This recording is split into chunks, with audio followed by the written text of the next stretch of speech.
Changing a company's name is a big deal. From a legal standpoint, there's so much more to do than you would think. It's expensive, it's time consuming to pull off. It happens more often than you would think. So how do you pull that off in terms of what you do with your SEC filings? Today on Zippy Point.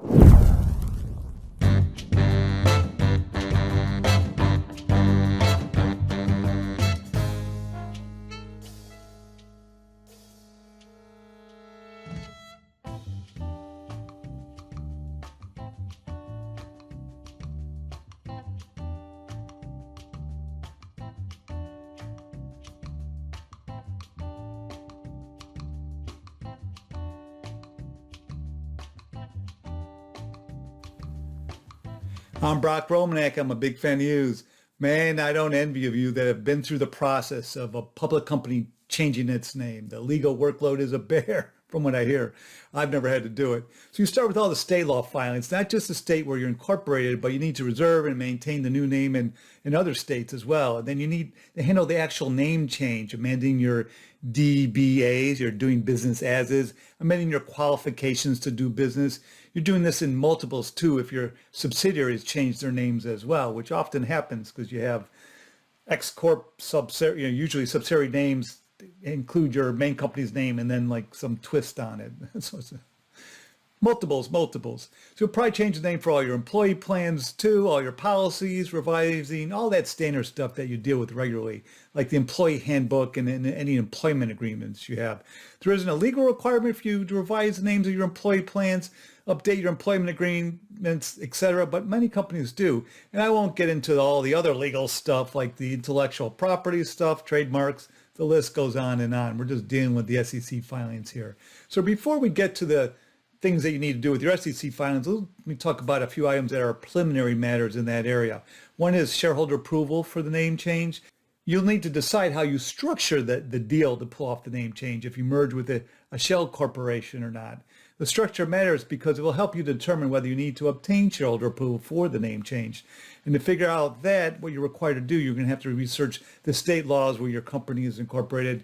You're going to check your articles of incorporation and bylaws too. If the state law permits you, you may be able to forego shareholder approval by simply amending your charter. You might be incorporating a new wholly owned subsidiary, doing a short form merger with it, with the parent as a surviving company, and then filing a certificate of merger specifying the new name. But some companies do obtain shareholder approval. It should be a non-controversial item on your ballot at your next shareholders annual meeting. You might hold a special meeting of shareholders to approve it, but that would make changing the name even more expensive. If you do seek shareholder approval, you don't need to file a preliminary proxy statement for a name change. The SEC, the CorpFin staff has a compliance and disclosure interpretation saying that, some informal guidance that says you can go straight to filing a definitive proxy statement instead. All right, the second thing, preliminary matter, is the CUSIP and stock symbol for the cover pages of your SEC filings. So you'll need to get two things taken care of here before you get ready to make that name change, so that you can change these things on the cover of your SEC filings when you're ready to push the button on the name change. You're going to have to contact the CUSIP Bureau to obtain a new CUSIP number for each class of equity stock that your company has outstanding. You'll need new ones for your equity. You don't need a new CUSIP for outstanding debt. You can keep the old CUSIP numbers for those. You might also want a new stock symbol, ticker symbol for your stock to reflect the new name. It's not required, but some companies do that. If it's desired, you're going to be working with your stock exchange, your specialist, which, the stock exchange where your stock is listed, calling your specialist to see what symbols are available, and then filing a subsequent listing application with the exchange to make that change. So here are 5 things you should know in terms of your SEC filings when you change your company's name. 1, change your name on the SEC's Edgar. 2, file a Form 8K with the amended charter and bylaws and a press release if you have one. 3, subsequent filings should have the new name on the cover. 4, update your 34 Act exhibits if necessary. And 5, consider amending your Form S3s and S8s. 1, change your name on the SEC's Edgar. The first thing you'll need to do is change the company's name on Edgar. That's the SEC's database for when you make your SEC filings. You'll make this request by online inputting your Edgar codes. Your company name change must be reviewed and approved by the SEC's Edgar staff. So bake that into your timeline. Once accepted by the SEC staff, the updated name will not appear on Edgar on the SEC site until you make your first SEC filing subsequent to that. After you do make that first subsequent filings, when people search Edgar using your old name, the new name will pop up. Note that your old company name will show up at the top of your company's filing history on Edgar after the name change as well. And here's an example. 2, file a Form 8K with the amended charter and bylaws in any press release. So now you're going to file a Form 8K under item 503 with your amended bylaws and articles of incorporation. I have a separate Vid-Guide about how to file an 8K under item 503. And that 8K will include the press release you issued, if you did issue one, announcing the name change under item 701 of 8K, and then include the press release as an exhibit. Under item 601B3 of Regulation 8K, that says that if you amend your articles and bylaws, the 8K can include just the amended parts of those. You don't have to include the full-blown charter and bylaws as revised.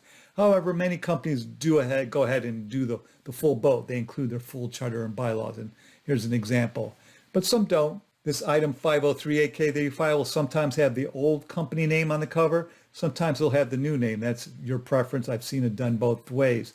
And it might be smart to have the new name there and then also have the old name, say, formerly so-and-so company. I would do it that way personally. As for the timing of when you file the 8K, the filing obligation is triggered when you amend the articles of incorporation. So you can file the 8K soon after you issue your press release. You don't have to wait for the amended articles to be effective in the state where you filed. A lot of states have a lag between the time the amended articles are filed with the state and the date that the amendment is deemed effective. So you might want to get a jump on that and not wait until the amendment is deemed effective. If your state your state is like that, you might want to file the 8K sooner, within 4 business days of your press release going out. 3, subsequent filings should have new name on the cover. So after you file that 503 8K, all SEC filings going forward should reflect a new name on the cover page. And although now required, some companies, like I said before, will include a line on the cover noting that the company had a former name and provide that for a period of time, typically through the first 10K that's filed since the name change happened. 4, update your 34 Act exhibits. So if the company amends its stock plans and employment agreements, it would seem that those amendments, even though they're arguably immaterial amendments, should be filed as revised exhibit filings to the company's periodic reports. But in practice, a lot of companies just leave those plan and agreement exhibits as they are and don't hassle this, even though they've updated their plans for a new change. There's not a real SEC enforcement risk here. I don't advise it, but I'm just telling you. However, I would not have this cavalier attitude with your amended articles of incorporation and bylaws. Item 601B3 specifically says that if you amend your article and bylaws, you need to file a complete copy with the next periodic report. So I would go ahead and do that. I think SEC's enforcement division, and definitely CorpFin, would have a greater interest in you doing that. In fact, this CorpFin staff interpretation really drives this point home. It states that item 601B3 requires that the entire amended text of the articles and bylaws be filed. So when you file these with your next 10K or 10Q, their charter and bylaws should be redlined. Oddly, a lot of folks don't even file the amended charter and bylaws like this, which is redlining, which is surprising to me because item 601B31 seems to clearly require the filing of the entire current version redlined. So do it. I imagine those folks are relying on the fact that they've already filed this item 503 8K and they decided to voluntarily include the full charter and bylaws as an exhibit, and that in their minds it took care of this periodic report requirement. And that's fine. If you've done that, it's not as big an enforcement risk from the SEC.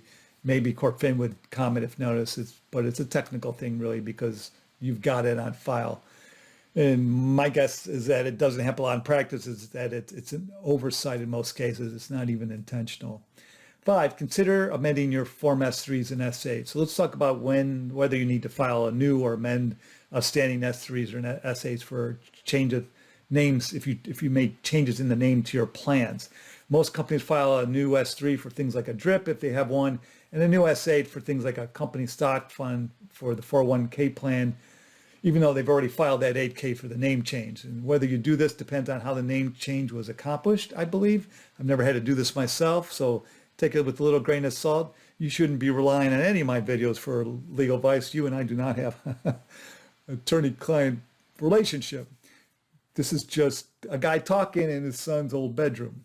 So if you did the name change through a charter amendment, then a new registration statement isn't necessary. If you did the new name change through a merger, then you're likely dealing with a new issuer, and you would probably need to file a new registration statement. Then you would need a new S3 or an S8.